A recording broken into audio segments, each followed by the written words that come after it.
हरिश्चंद्र चबूतरे पर चढ़ गए। कोई मेरी बोली लगाओ, कोई 100 कोई 200, हाथ जोड़ जोड़ करके आए, मेरे को 1000 स्वर्ण मुद्रा चाहिए, मैं शीघ्र ही मेहनत करके लौटा दूंगा, कोई 1000 स्वर्ण मुद्रा मेरे लिए दे दे। लेकिन एक सेठ 500 पर आकर के रुक गए, बोले 500 से ऊपर नहीं दे सकता। अयोध्या नरेश 500 स्वर्ण मुद्रा में बिक गया। ये सत्य की रक्षा है, जिस सत्य की आज धज्जियां उड़ाई जाती हैं। गीता की झूठी कस्में खा खा करके लोग सत्य को बदनाम करते हैं, कोर्ट कचहरी के भी अंदर, और गीता को भी बदनाम कर रहे हैं। 500 में अयोध्या नरेश चक्रवर्ती सम्राट बिक गया। चिंता हुई 500 के बाद और 500 कहां से आएंगी। पत्नी चबूतरे पर चढ़ गई, रानी रो पड़े, अरे रानी तू अयोध्या की महारानी है, क्या कर रही है? कहा जिस सत्य धर्म की रक्षा के लिए पति बिक गया, उसमें मैं भी बिक जाऊं तो क्या ऐतराज है।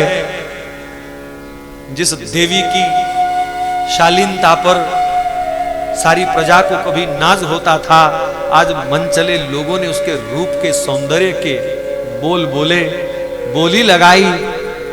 संक्षेप में कहूं 250 में बिक गई बेचारी। औरत है, ज्यादा नहीं दे सकती।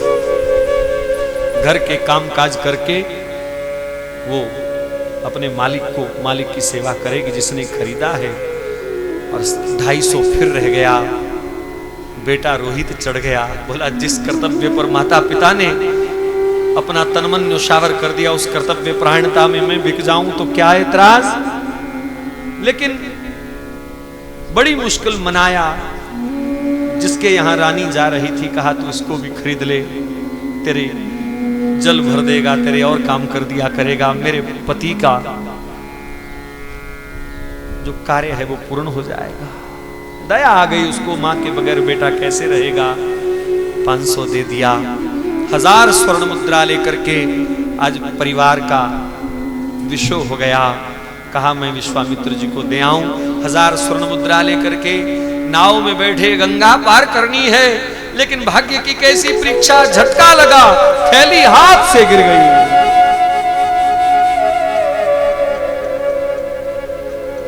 ये क्या हुआ? बहुत डुबकियां लगाई, गोते लगाए, लेकिन कुछ हाथ नहीं आया। और डंडा लिए विश्वामित्र जी सामने खड़े।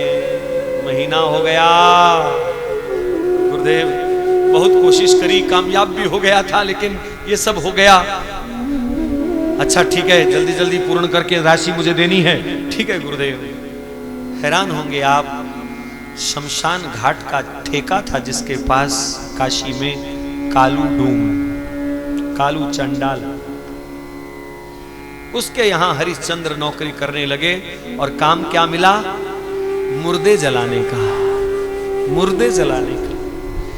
और कालू ने कहा देख, मुर्दा वो जलेगा जिसके ऊपर कफन होगा, और कफन उतारना ये हमारा कर है, टैक्स है। बिना कफन के लाश नहीं जलेगी।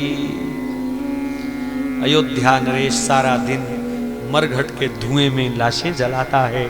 उधर तारा, झाड़ू, कपड़ा, बर्तन, और ना जाने वो सेठ लोग कैसे कैसे सारा दिन डांटते रहते हैं उस बच्चे को भी, मां को भी।